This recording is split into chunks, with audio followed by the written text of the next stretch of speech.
ન્યુઝીલેન્ડના Oakland શહેરમાં રંગતાળી 2026 નિમિત્તે ભવ્ય રાસ ગરબા યોજાયા હતા। ગુજરાતી ગરબા ક્વીન ઐશ્વર્યા મઝુમદારે પ્રાચીન અર્વાચીન રાસ ગરબા ગવડાવ્યા હતા। ન્યુઝીલેન્ડ વાસીઓને જાણે ગુજરાતમાં હોય તેવો અનુભવ કરાવ્યો હતો। ન્યુઝીલેન્ડના ઓકલેન્ડ શહેરમાં સેવાભાવી યુવાનો વિનયભાઈ મહેતા તેમજ સહિતના મિત્રો દ્વારા ઓકલેન્ડમાં ગુજરાતી અને ભારતીય લોકોની આગવી ઓળખ એટલે કે ગરબા ભારતથી હજારો કિલોમીટર દૂર પણ ન્યુઝીલેન્ડના લોકોનું ભારતીય સંસ્કૃતિ અને વિરાસતોને આવનારી પેઢીઓ સુધી પહોંચી શકે તે હેતુથી ઓકલેન્ડના નોર્થ શોર ખાતે ઇવેન્ટ ફાઇન્ડા સ્ટેડિયમ ખાતે એક વિશેષ ગરબાનું આયોજન કરાયું હતું। આ તકે સેવાભાવી વિનયભાઈ મહેતા તેમજ સ્વપ્નિલ શાહ અને તમામ લોકોને આવકારેલા હતા અને જણાવ્યું હતું કે ગરબા અંગે જણાવ્યું હતું કે ગુજરાતી સંસ્કૃતિમાં ગરબો એક નૃત્ય નથી પરંતુ સમુદાય ભક્તિ ભાવના અને વિરાસતનું પ્રતીક છે। વિદેશમાં પણ વસતા ગુજરાતીઓ માટે આવા આયોજન પોતાની માતૃભૂમિની સંસ્કૃતિ સાથે જોડાવાનું મજબૂત માધ્યમ છે કે સિંગુલર સાથે મતીન બાપુ સૈયદ ધોરાજી।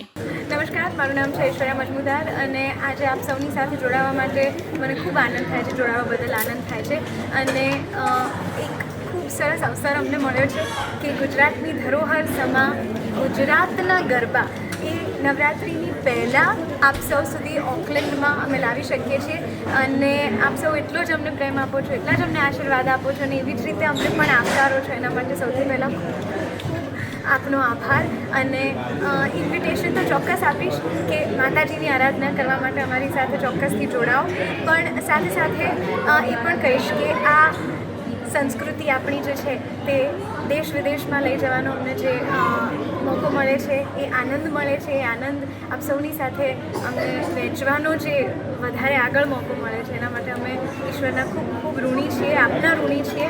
અને તે સાથે વડાપ્રધાનશ્રી પણ આવ્યા હતા ત્યારે એમણે પણ ઘણી બધી આના વિષયની જ વાત કરેલી હતી કે કઈ રીતે આપણે બધા અહીંયા આવ્યા છીએ અને હવે આપણા સૌની એ જવાબદારી છે કે આપણા દેશનું નામ ઉજ્જવળ કરીએ, રોશન કરીએ અને આઈ એમ શ્યોર આપણે કરીએ છીએ। મારું નામ વિનય મહેતા છે। હું ઓકલેન્ડ ન્યુઝીલેન્ડથી તમારી સમક્ષ ઊભો છું આજે અને ઓકલેન્ડમાં આજે બહુ મોટો કાર્યક્રમ થવા રહ્યો છે। ગુજરાતની ગરબા ક્વીન ઐશ્વર્યા મઝુમદાર અહીંયા આવી ગઈ છે અને મોટા પાયા પર ગરબાનો પ્રોગ્રામ થવા જઈ રહ્યો છે।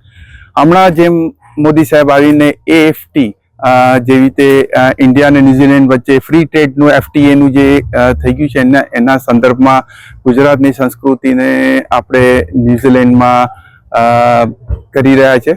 તો એક બહુ મોટો ઇવેન્ટ થવા જઈ રહ્યો છે।